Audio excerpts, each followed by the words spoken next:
talking about ruchi pradhan and vichar pradhan. So some people, they take up bhakti out of vichar. That this is the rules. If you don't wear tulsi beads, Yamaraj will take you to hell.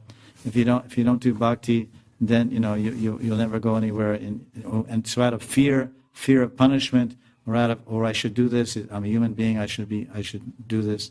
We follow because of rules and regulations. Now, taking that into consideration, where should I live? Where should I live? Or who should I marry? It's like this clone conception. Monkey see, monkey do. But what is your own ruchi? What does your ruchi tell you? Because this is the basis of Rag Bhakti. Rag Bhakti is based on inner greed and ruchi. So someone says, we should stay at Govardhan and worship Radharani from a distance. So that may be one person's subjective view. But what is your ruchi? You're a devotee. Yes, ask yourself. Okay, that you do that, that's fine. But my guru didn't tell me this, and I don't see that anywhere in the books. You're supposed to live way far away. In fact, all the books are saying the perfection of life. And A.C. Bhaktivedanta, own book, he said the perfection of life, Prabhupada says perfection of life is to live on the banks of Radhakund serving Radha and Krishna. Can you show me anywhere in Prabhupada's books where he says the perfection of life is to live at Govardhan and serve Radha and Krishna? The answer is no. So you may not. It's okay to live anywhere in Braj if you have the fortune to live anywhere in Braj and the blessings of Guru and Radha and Krishna. That's a great fortune. One should always be grateful and thankful.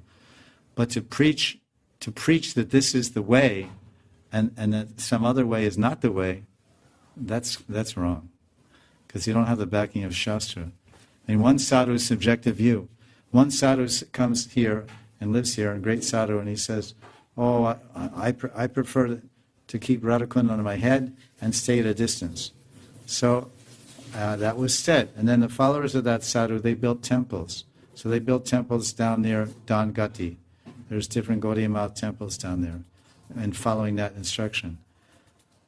That's very nice. That's what their own guru said. So, but that guru is not my guru.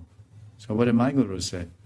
And while my guru says all about Radhakund, my guru says the perfection of life. My guru says the perfection of life, and that's A.C. Bhaktivedanta Swami. He didn't say stay at Govardhan and keep Radhakund on my head.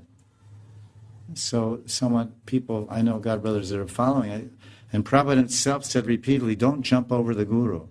Because even then they were bringing books from Gaudiya Math with teachings of Bhaktisiddhanta, and Prabhupada said, and they said, Prabhupada, can we follow these teachings? Can we read these books? And he said, don't jump over the guru. I'm his disciple. You'll get from me. I'm writing everything for you. So this idea of following, they follow that instruction of the Param Guru, but they don't follow. So that's that vichar pradhan is not very strong. Then the second consideration is ruchi. Pradhan means predominated by. Vichar means predominated by Shastra conjunctions or Shastra teachings or whatever. And then ruchi is a taste, predominated by taste.